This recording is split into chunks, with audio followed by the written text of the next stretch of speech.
Здраво и добро дојдовте уште едно видео, каде што во ова видео ќе започнеме да збориме за хемиските методи за микробна контрола. И сега да започнеме. Значи, многу едноставно, хемиски методи се тие кои се базираат на користење на некакви хемиски материи, така некои течности, кои раствори или таблети или слично. Но интересно е дека иако со физички методи, например топлина користење, имаме многу корисни методи за правење на стерилизација, со хемиски методи немаме многу хемиски средства кои вршат всушност стерилизација, него најчесто вршат делумна стерилизација или на некој начин дезинфекција, така да не ги отстрануваат целосно сите микроорганизми, него ќе остане по некој микроорганизам, например ќе остане еден или два. Нели барем во овој случај, тоа неколку проценти би било вистински, нормално нема да биде една или две бактерии. Сега за да провериме некое хемиско средство колку е всушност ефикасно, користиме два начина, две тестирања. Првиот начин на кој би можеле да го тестираме е многу едноставен. Например, ќе земеме на епровете или нешто што и да е, каде што го имаме растворот со бактерии, бактеријата која сакаме да испитаме дали е ефикасно хемиско средство врз нејзе, и ќе земеме еден цилиндар, така ќе го натопиме во растворот со бактерии. Потоа ќе го извадиме цилиндарот, всушност ќе го ставиме исто пак во даден некој сад, значи да биде некој сад да речеме, каде што во овој сад всушност ќе го има тоа хемиско средство кое сакаме да го тестираме, така. И ова се прави при стандардни услови, значи при 20 степени Целзиусови, при 10 минути, значи 20 степени Целзиусови. Ова е стандардизирана постапка, по протокол се иде. И после се гледа, значи се зима после даденото време цилиндарот и се става во да се инкубира, значи се става во некоја си просторија која што ќе има оптимални услови за растење на тој вид на бактерија кој сакаме да го тестираме при 37 степени и ќе го оставиме 24 часа и ќе видиме дали има раст или колку раст има воопшто и со тоа можеме да одредиме колку е ефикасно хемиско средство. Друг начин на кој би можеле да тестираме е всушност диск дифузионен тест. Еден начин вака и се прави антибиограм, ама например за некои тестирања за кои ти требаат за лабораторија, се зима бриз и се нанесува и тоа ќе порасне културата од таа што ја имаш, например во грлото имаш некоја насника или нешто, и ќе порасне. Например тука вака ќе има повеќе, тука помалку и така натаму и се зимаат таблетки, кои всушност тие таблетки се сега во овој случај се некои хемиски материи кои сакаме да ги тестираме, ама например кога се прави антибиограм, тие се одредени антибиотици. Например тука имаш антибиотик број 1, ајде да ги земам со некоја друга боја па ќе се познам, зелена ќе бидам. Антибиотик број 1, антибиотик број 2, антибиотик број 3, така значи ова е првиот, ова е втор, трети, овие се различни антибиотици. И после дадено време на инкубација, всушност ќе се јави зона околу која, да земеме вака, ова треба поголемо направиме за да избришеме. Зона околу антибиотикот каде што изумреле бактериите. Така. Сега зоната која е најголема, тоа значи дека тој антибиотик е најдобар.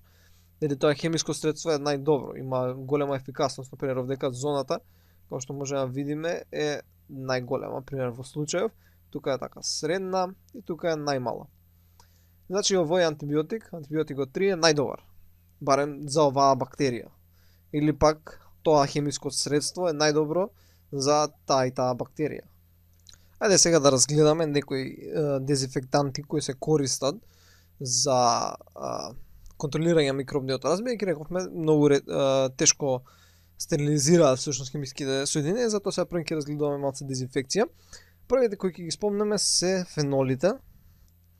Значи фенол, односно феноли или бифеноли, основната хемиска структура на фенол ја знаеме, значи имаме едно јадро, така, значи можеме да го бележиме со конјугирани двојни врски или може само круг да ставиш и имаме една хидроксилна група некаде или може повеќе. Односно тоа се на некој начин циклизирани алкохоли, да не ги наречам. И сега користењето на феноли всушност го спомнавме уште во видеата за историјатот, каде што имаше еден доктор Листер кој користеше, ама не се до толку ефикасни да се користат како антисептици на кожата, бидејќи ја иритираат, значи прават иритација на кожата. Затоа се користат денеска како таблетки, може да се користат, значи може да се користат како таблети.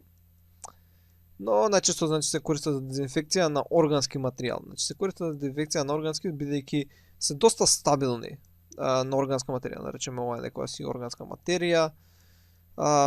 И сега ги имаме фенолните соединенија. Фенолните соединенија ќе останат долго време таму и ќе дезинфицираат, значи нема да реагираат со органските материи и да се деактивираат на некој начин. Значи постојано ќе бидат активни во дезинфекцијата. И они всушност действуваат врз плазма мембраната, значи врз мембраната действуваат.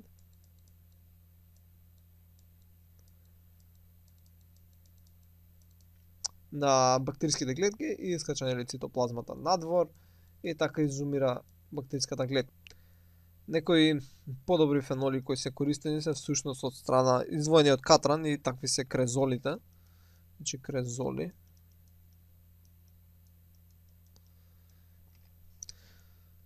Добро, наредно да ги спомнеме бифенолите. Значи бифеноли едноставно, како што си кажува самото име, се всушност два феноли кои се споени со некаков мод. Значи овако еден фенол и сега на пример образува некаква С или О врска, значи прави ева, так.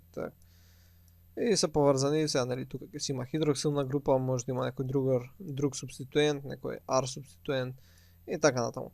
И ова се бифеноли и еден ваков, значи тука е да ставиме ароматично јадро и еден ваков бифенол е хексахлорофен, значи кој се користи доста во болниците, бидејќи во хируршките сали нели мора да се контролираат микроорганизмите и особено е добар против грам позитивни бактерии, значи против грам позитивни, особено стафилококи и стрептококи кои предизвикуваат обично инфекции на кожа. Друг широко користен бифенол е триклосан, кој го има многу е распространет, особено во сапуни, значи во сапун за раце, во пасти за заби, значи паста за заби. Значи го сретнуваме на многу места, особено во некои кујнски препарати, во сијаеви или слично, и толку е распространет што веќе има бактерии кои стануваат отпорни на него.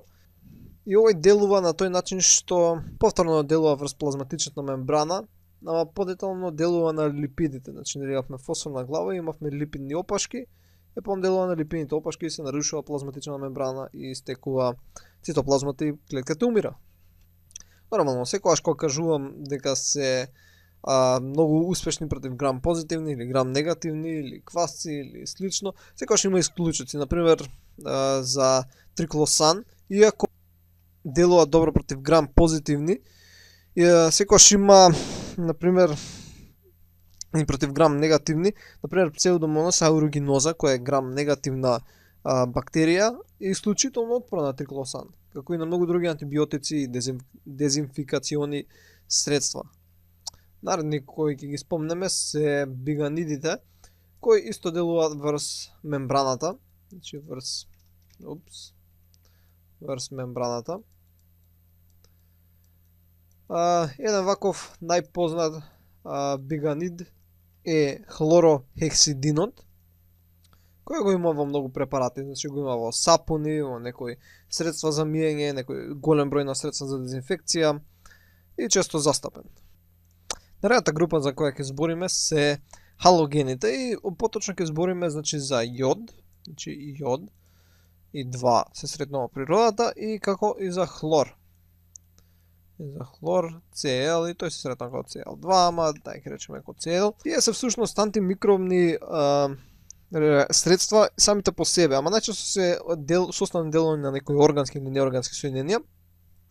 Јодот особено е еден од најстарите кои се користи и тој обично се користи како јодофор, каде што всушност јод во раствор, значи во раствор од алкохол и плюс врзан со некоја органска молекула, да речеме некоја органска молекула, и како таков е јодофор, значи јод со органска молекула во раствор на алкохол и најчесто комерцијално употребуван е бетадин.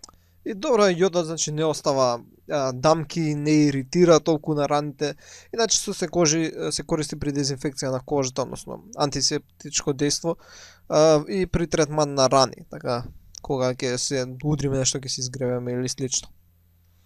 Сега хлорот и хлорот е многу ефективен. Мислам сигурно сте сретнале хлор во водата која ја пиете. Значи хлорот во природата се сретнува како Cl2, но најчесто бидејќи хлорот во гасовита состојба е многу токсичен, значи тој се користи во Втора светска војна како хемиско оружје, значи смртоносен е. Но затоа ако се користи како раствор, тогашка не е смртоносен, иако пак може да биде штетен. Он се користи како хипохлорна киселина, значи се користи како ClOH, значи ова е L мало L, H. И таа е оксидирачки агент кој делува врз протеините и односно ензимите, значи тука има некои протеински ензими, она делува врз него и тој ќе му се наруши конформацијата и не може да обавува функцијата и бактеријата не може да преживее и изумира. Сега некогаш има проблеми да навлезе внатре у клетката, бидејќи има полнеж и не може лесно да помине, но често сме го сретнале во водата поради тоа што за разлика од другите супстанции кои може да се користат, тој многу долго се задржува.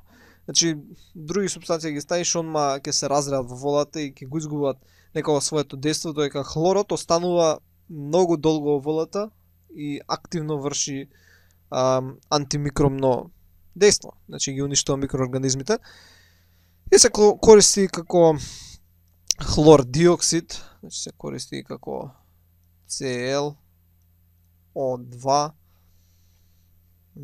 Вака некако нема смисла, зашто хлорот образува една хемиска врска, овој образува две хемиски врски. Може би е вака, као ClOCl. Добро, не е важно, хлор диоксид. Исто важна група е хлорамини, кој всушност е комбинација на хлор плюс амоњак. Значи амоњак е NH3. И обично како ваков најчесто се користи за третмани на вода. Но е штетен, например, во аквариум, ако се сретне, например, ако користиш вода за аквариум од чешма, штетен е тој за рибите, но се продаваат посебни средства кои го неутрализираат. И овој се користи за стерилизација, дезинфекција на некои хранливи млечни продукти и така. Значи, хлорамини, хлор диоксид, хипохлорна киселина и како газ кој се користел во војна и забранете. И последен кој ги спомнеме за ова видео, се алкохолите, значи алкохоли знаеме дека имаат тоха група, ама најчесто сега таки спомнеме етанол и изопропанол. Значи етанол и изопропанол. Сега добро е што овие всушност ги убиваат бактериите, значи убиваат бактерии. Убиваат исто така и габи, делуваат и врз вируси, но не се многу добри, значи не се многу добри против ендоспори, значи ако имавме една спора од која останала некоја бактеријска клетка, особено не ги отстрануваат. И алкохолите действуваат на начин на денатурација на протеините, значи процес кој го зборевме до сега многу пати. Имаме протеин кој си има своја нативна структура и тој се денатурира и губи својата нативна структура и као таков не е активен, биолошки не е активен и бактеријата не може да преживее. Исто така делува и врз плазма мембраните, значи сите овие до сега што ги спомнавме делува врз плазма мембраната, каде што се нарушува структурата, цитоплазмата излегува надвор и клетката умира. Сега всушност не се толку добри за дезинфекција на рани, бидејќи например ако имаш некоја рана, сега ова ептен лошо направено, ама сега например имаш бактерии, поради тоа што врши коагулација на протеините, кој ќе го нанесеме, ќе се направи слој од коагулирани протеини и под тој слој бактериите ќе се живеат. Значи ти може да си ги отстранил бактериите кои се над овдека горе кои би биле, ама останаа бактерии под тој слој, но сепак нешто е подобро од ништо. И сега има една многу интересна работа за алкохолите. Значи знаеме дека, не знам, ракија е 40% на така, можеш да купиш од аптека 90% на алкохол.